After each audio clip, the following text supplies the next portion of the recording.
السلام علیکم ورحمۃ اللہ وبرکاتہ۔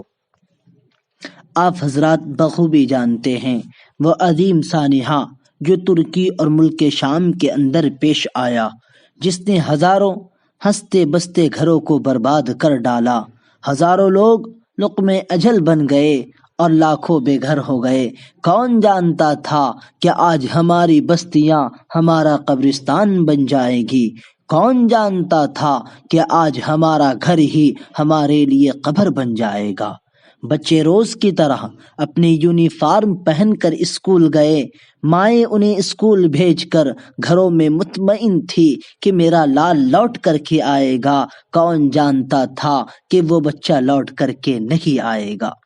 سرکاری دفاتر میں معمول کے مطابق کام ہو رہا تھا، شہروں اور بستیوں کے بازار روز کی طرح اپنے کاروبار کا آغاز کر رہے تھے۔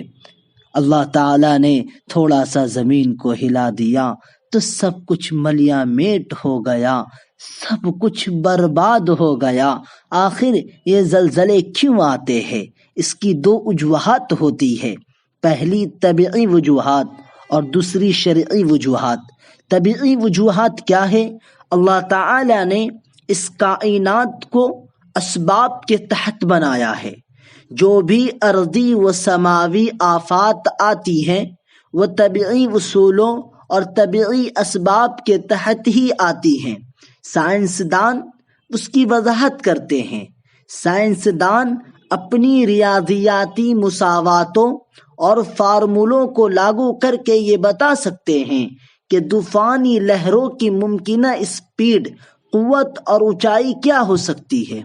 جغرافیہ دان یہ بتا سکتے ہیں کہ زمین کی کن پلیٹوں کے ہل جانے سے یہ زلزلہ آیا ہے۔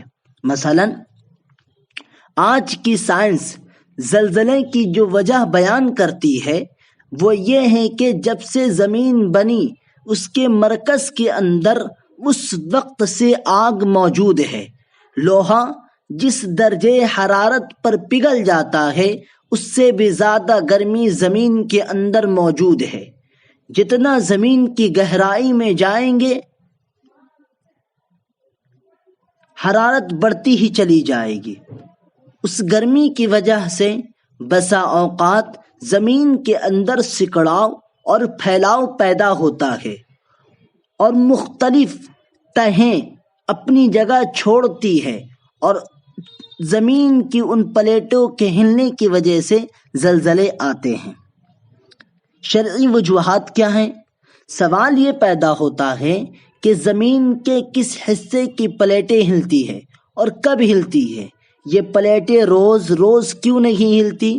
کیا کوئی اندھا قانون ہے جو ان کو ہلاتا ہے؟ ان سوالوں کا جواب ہمیں شریعت دیتی ہے۔ شریعت یہ کہتی ہے کہ طبعی اسباب اللہ تعالیٰ کے حکم کے تحت ہے۔ اللہ تعالیٰ بندوں سے خوش ہوں تو اسباب بندوں کے موافق ہو جاتے ہیں، اور اگر اللہ تعالیٰ ناراض ہو تو اسباب بھی ناموافق ہو جاتے ہیں۔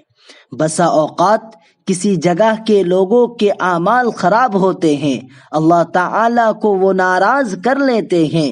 اللہ تعالیٰ اپنے ان بندوں کی تنبیہ کے لیے اور انہیں مزہ چکھانے کے لیے زمین کو حکم دیتے ہیں کہ تھوڑا سا ان کو جھٹکا دے تو زمین جھٹکا دیتی ہے۔ یا سائنس کی زبان میں یوں کہنا چاہیے کہ جب اللہ تعالیٰ بندوں سے خوش ہوتے ہیں تو جغرافیہ اور ماحولیاتیہ پیرامیٹرز کو بندوں کے موافق بنا دیتے ہیں، اور جب ناراض ہوتے ہیں تو یہ ساری چیزیں بندوں کے خلاف کر دیتے ہیں۔ چنانچہ اللہ رب العزت قرآن مجید میں ارشاد فرماتے ہیں، سو ان سب کو پکڑا ہم نے ان کے گناہوں کے سبب۔ آج جو کچھ ہو رہا ہے یہ ہمارے گناہوں کی وجہ سے ہو رہا ہے۔ عزیزو توبہ کر لو، لوٹ آؤ، اللہ غفار ہے، معاف کر دے گا، رحمان ہے، معاف کر دے گا، ستار ہے، ستاری کا معاملہ کرے گا۔ اس لیے توبہ کیجئے۔ اللہ ہم تمام کو توبہ کرنے کی توفیق مرحمت فرمائے، آمین۔